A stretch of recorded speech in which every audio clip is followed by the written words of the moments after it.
ผักได้ใช้ของพนักงานได้หั่นผักกาดกินได้เอาไปใส่สกีปัญญาคือแค่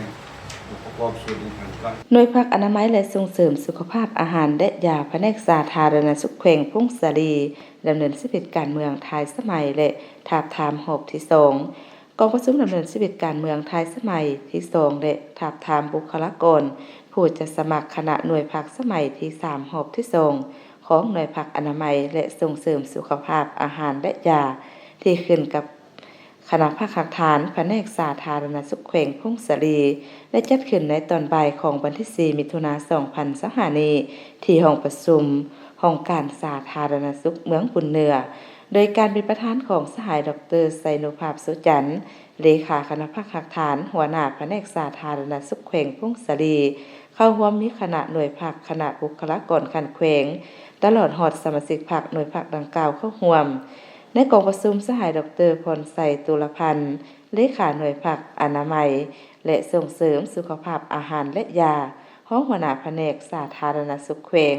ได้ผ่านหางพุทธรายงานการเมืองและหางบทสำรวจการนำพารวมของคณะหน่วยภาค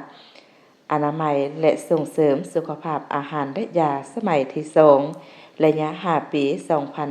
2021-2025มาซึ่งปัจจุบันหน่วยภาคอนามัยและส่งเสริมสุขภาพอาหารและยามีคณะภาค2สหายหญิง1สหายมีสมาชิกภาคทั้งหมด16สหายหญิง12สหายซี่นำพาใน2แขนงการคือแขนงอนามัยและส่งเสริมสุขภาพแขนงอาหารและยาจากนั้นผู้เข้าร่วมได้ประกอบคำคิดคำเห็นต่อห่างบทรายงานการเมืองห่างบทสำรวจการนำพารวมและบุคคลในคณะหน่วยภาคตามการก่อสร้างหน่วยภาคปลอดภัยเข้มแข็งและนักแน่นเพื่อกะเกียมดำเนินกองประชุมใหญ่สมาชิกภาคของหน่วยภาคสมัยที่3พร้อมนั้นคณะบุคลากรคันแขวงได้ผ่านมาตรฐานเงื่อนไขของผู้สมัครเป็นคณะหน่วยภาคอนามัยและส่งเสริมสุขภาพอาหารและยาที่ขึ้นกับคณะภาคฐานแผนกสาธารณสุขแขวงพุ่งสาลี